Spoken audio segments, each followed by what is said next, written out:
The following video is brought to you by the guys at the Wrecking and Racing Podcast, a NASCAR podcast made by the fans for the fans. Check them out at www.wreckingandracing.com, facebook.com/wreckingandracing, and Twitter at Wrecking and Racing. Hello again, ladies and gentlemen, Saka here, and welcome back to another episode of NASCAR Racing 2003 season. We are at the egg-shaped, pear-shaped, whatever you want to call it, Darlington Speedway, and this place is rough, as you can tell by my qualifying effort. Very fast and very narrow, very one groove, so side by side is going to be a little bit iffy and a very loose race car to boot. We're behind the clickless Camaro of Chris Buescher, and we'll see what we can do here. Turn one will be pretty exciting. You can hold it pretty much flat open. Getting ready, green flag is in the air. Let's get going.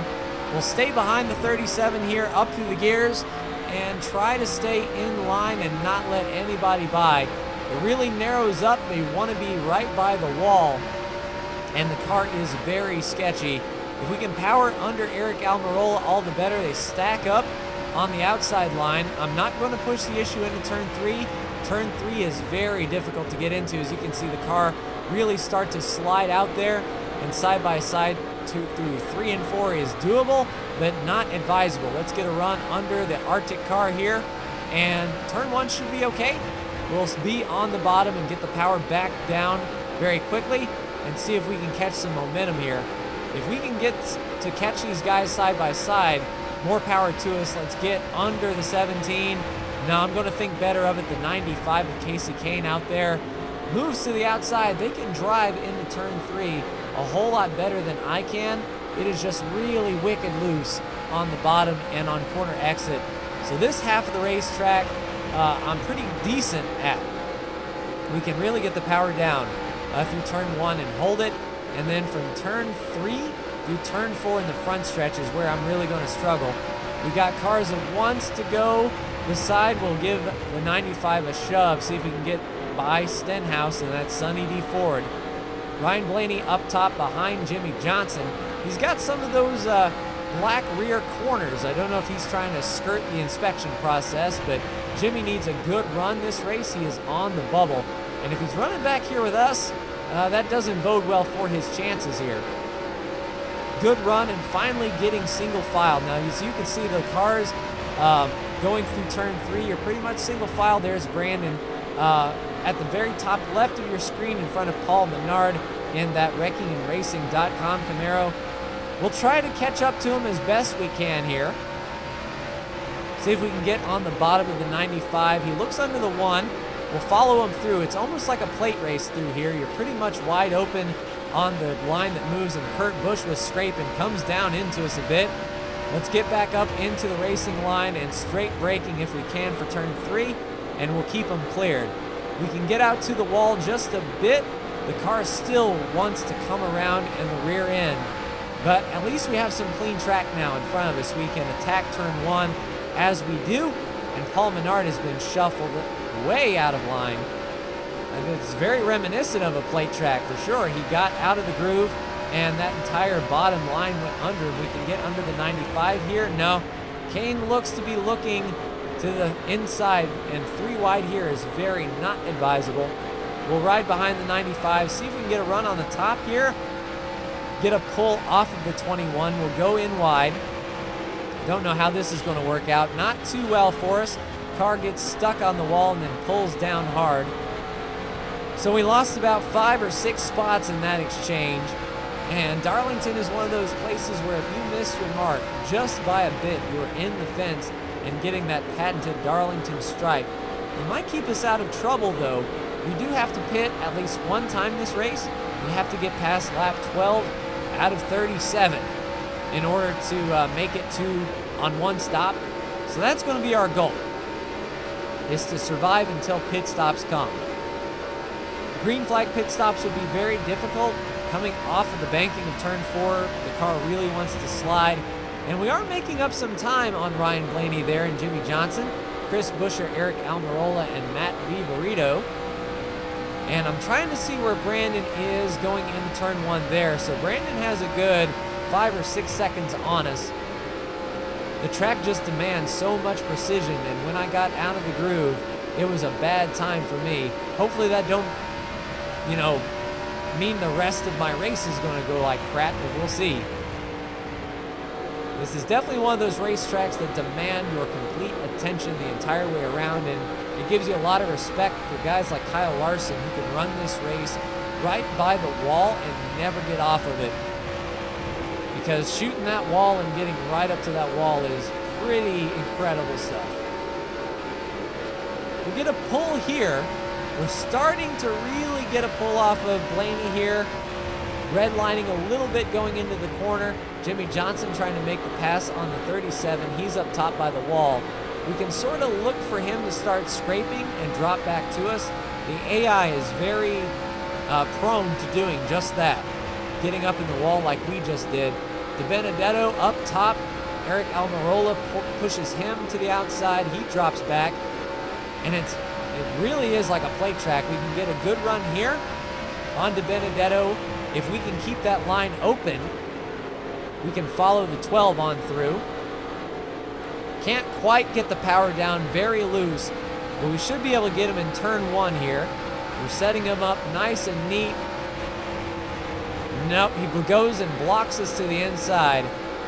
Looks like Eric was shuffled out of this little line. Let's look to the inside. Nope, we hooked him. Oh, that's going to be a yellow. So DiBenedetto upside down on his lid. And a caution will come out. Okay, keep the car under you for crying out loud. So we're definitely going to have to pit and repair whatever damage we got. Maybe we can keep the tires under us. I don't know if it is early enough to pit, but I will assess my situation and be right back with you.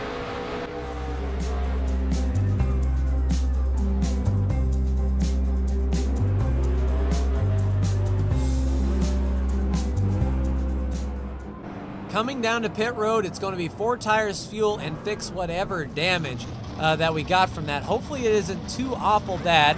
Right sides are going on. We'll see if they have to turn off the engine here. If they have to turn off the engine, that will be a very bad sign. Left sides are on, and yeah. Okay, so they had to turn off the engine to repair some probably radiator damage, I would say, maybe some control arm damage on the suspension, but not too awful much. Engine is started. All right, let's go. Down and away. So we will rejoin the race, and is that DiBenedetto I see? Yes, indeed, ladies and gentlemen. So Matt DiBenedetto, after flipping on the track, will get 4 tires and fuel and be down and away. Man, that Ford takes a licking and keeps on ticking. But I'll re-rack them up and see you for the restart.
Coming back to green, we were saving as much fuel as we could. We'll be 1 lap to the good after this caution, and I don't know if the AI is going to pit later.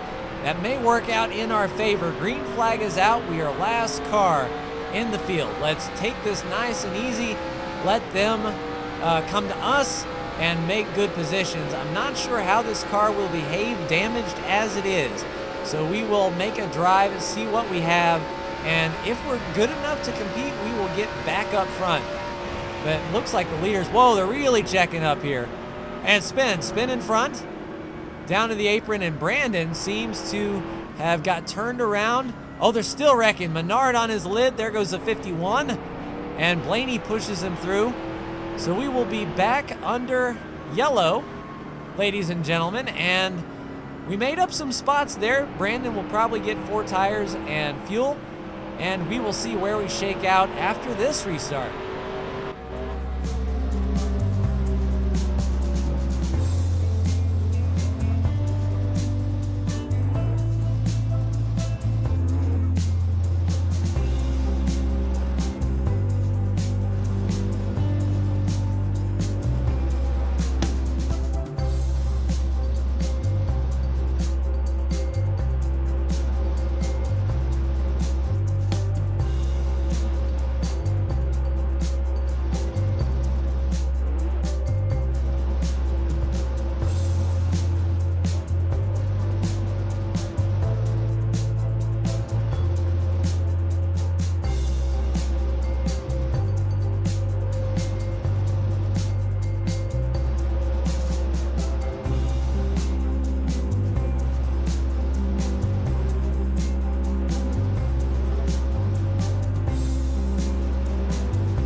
Coming back to green, we have stayed out under that last caution. We are the leader, and Brandon decided to follow suit.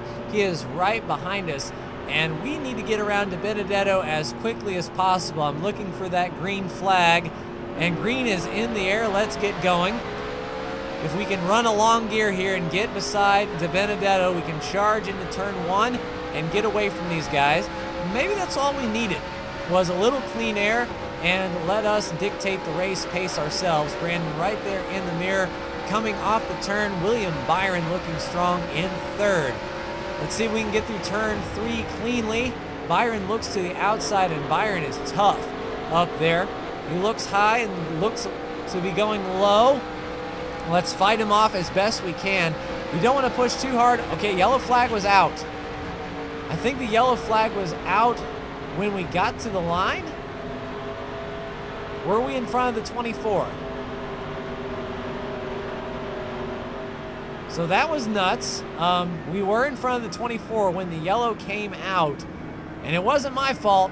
So fighting back hard against the 24, we are still going to be the leader with a handful of laps to go. But I don't know if we can keep off William Byron. It's going to be tough, but I will get back with you for the next restart.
Coming back to green, the best thing about this is we do not have Matt De Benedetto blocking our way anymore. We can take that green flag as fast as we possibly can, and if with any luck, De Benedetto will get up in front of that 24 and keep him back for us.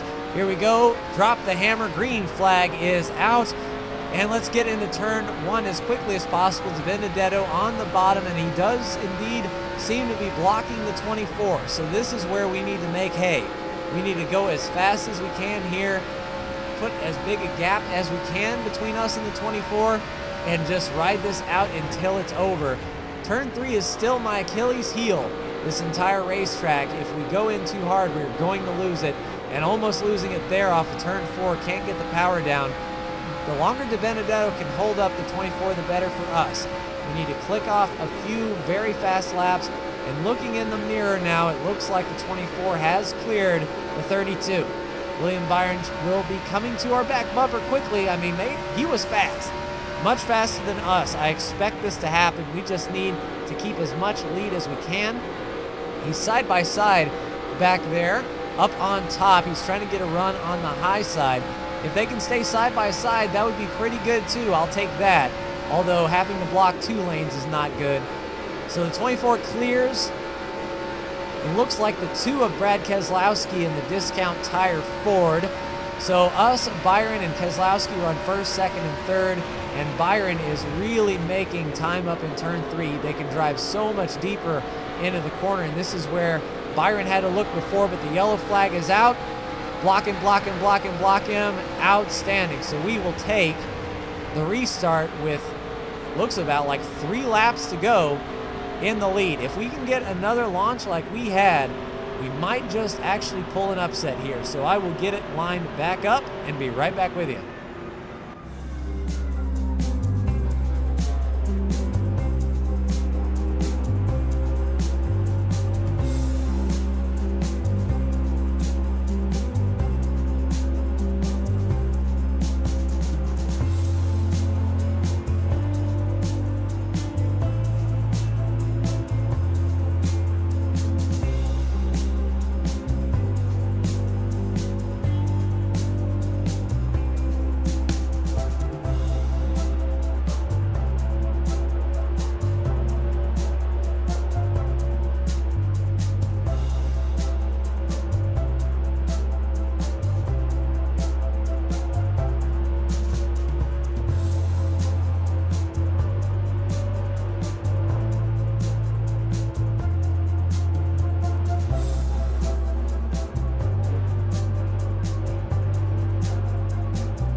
Coming to what will probably be the final restart. Rear tires are hooked up good. We just need to get away from William Byron exactly like we did last time. The only problem is we do not have Benedetto on our inside, so we need to make sure we take off clean here. Down and away, green flag is out. We gapped him a bit, but unless Keselowski can really make a run for him, Byron will be on our rear bumper shortly. We need to just keep eyes out of the mirror into the windshield and just drive like we stole it. We're at 7 wins this year. We don't need to win, but we really want to win at Darlington, especially with the trouble that we've had so far. And the car is just too loose on corner entry. I cannot get in, and now we're washing out, snapping the rear end around. There's Byron blocking, throwing the block. Oh, this is going to get tense. We need to get into turn 1 quickly. I almost kind of brake checked him there. Car got loose up. Byron to our inside. Let's fight back as hard as we can. The 24 to our inside. We've got the run on the out, but I don't like going inside turn 3. Really loose. We clip the apron just a bit. Byron will go around one more time. Into him. Slamming, bumping, nudging. Byron is clear though. Let's see if we can get back to him. We're going to have to drive as hard as we can. Brad Keselowski in the mirror, really giving the rear bumper a workout. Now, Brad hasn't won this year. If something bad happens between me and Byron, that's Brad's race to win. Let's get in the corner. Oh, we bottomed out too quick. Coming around, ran out of talent. Into the wall, coming to the white flag. Hold the brake, hold the brake, hold the brake. Oh, crap, Busher. Oh! Hard hit on the front stretch. White flag is in the air. So we'll complete all but one lap. We gave it everything we had, but we just plain overdrove.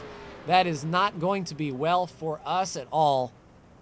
Can't make it back around, and that Jurassic World paint scheme is just laughing at us right there. That T-Rex just smiling. Let's take a look for the race for the end. Let's see if William Byron is out front. So yes, William Byron will come around. The pace car has him. And it looks like Brad will come in second. Martin Truex Jr. will be third. Austin Dillon will be fourth. Joey Logano in fifth. Sixth. Oh, what are they doing back there? Oh, they spun out Brandon. The 75. The 75 just took out Brandon. Oh, man, that is nuts. Brandon tries to get it going again. Coming to the checkered flag. Oh, that is nuts. Hopefully he can get his spot back, and he does. Brandon will come across the line in eighth. Ninth will be, let's see, ninth will be the 75 of Casey Mears. 10 will be Chris Buescher. So an interesting top 10, ladies and gentlemen. Let's take a look at those opening wrecks. The first caution was me behind De Benedetto. So once we get behind De Benedetto, yeah, there it was. So it would have been this lap coming around turn 2. This was going to be a pretty hard hit for De Benedetto. He's got his right side scuffed up. There we get a run to the inside, the bump, and up and over. He goes sliding down the track upside down. Now how does he get righted? I wonder. He is just sparking like crazy. Touches the wall. Does he just get a tow truck back? Oh. Well, more power to you there, De Benedetto. Interesting indeed. All right, so then the next caution that came out, we repaired our damage. Green flag, straight into a yellow. Now, we were not a part of this. Oh, Brandon was in this one. So Brandon, let's see what happened to him running on the inside of the 9. He had a big run under the 31. He is making hay. Does he look under the 43 and the 6 and the 20 and the 19? He was making it up. Oh, just like us, got into the corner, got it loose and up against the wall, but he got clear. Everyone drove around him. No harm, no foul. His rear end was a tad bit messed up, but no worse for the wear. So green flag was out, then yellow. And it looks like Brandon might have had a piece of that one too. So there we were. William Byron was trying to pass us on the inside, coming down to the line, and Brandon, did he get dumped? The car looked like it kind of took a squat there, didn't it? It kind of came off the corner and then bottomed out. Yeah, I guess it got loose and touched that apron. A flying 360, clutch, Days of Thunder style. Nope, into the wall again. And that set up the next restart here. So green flag. Yellow flag was out there, and I don't know what this one was all about. Let's see, running hard, Brandon trying to make up as many spots as he could. Green flag is still out here, and I think it was on the backstretch. Oh, there it was in the back, Ryan Blaney. Ryan Blaney was in the wall, and in practice, that was a trouble situation. Whenever cars would try to get 3 wide, they could not get off a turn too well. The 96 under the 12, and then it was just sort of a pinch, and then around the 10 sends the 12. Oh, and the 72 hard into the 52. That might end his night. So that set up the next restart here. Yellow flag, green flag was out. Then the white flag, and then this is where we just plain lose it. Going into the turn, and around we went. Much like Brandon, we got up way too high and turned the wheel down, and it just snapped. Had that rear end clipped that wall, we would have been okay and we could have kept going, but that was going to end our night. Brandon gets by and ends our night right there, the 92. So let's take a look at the standings as they are with one race to go before the points are recalculated. Indianapolis, Brandon with 8 wins, me with 7. If I win Indy, we go in with equal bonus points. As far as who can get in on points, Kurt Busch is your cutoff driver. Jimmy Johnson, 19 spots behind, and Denny Hamlin is a very long shot.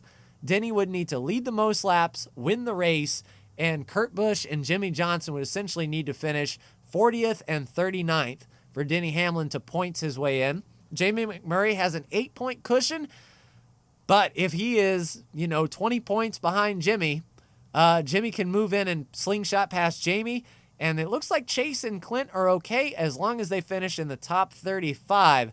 They will points their way in. So essentially 3 drivers are fighting for that last cut-off spot. It's anyone's race. And don't forget, if someone in the top 30 pulls out a win, they can kick Kurt Busch right out. But that's going to do it for me. Like, share, and subscribe if you are so bold. Thank you so much for tuning in. And I will see you next week for the regular season finale at Indianapolis, where we set the championship field. Take care.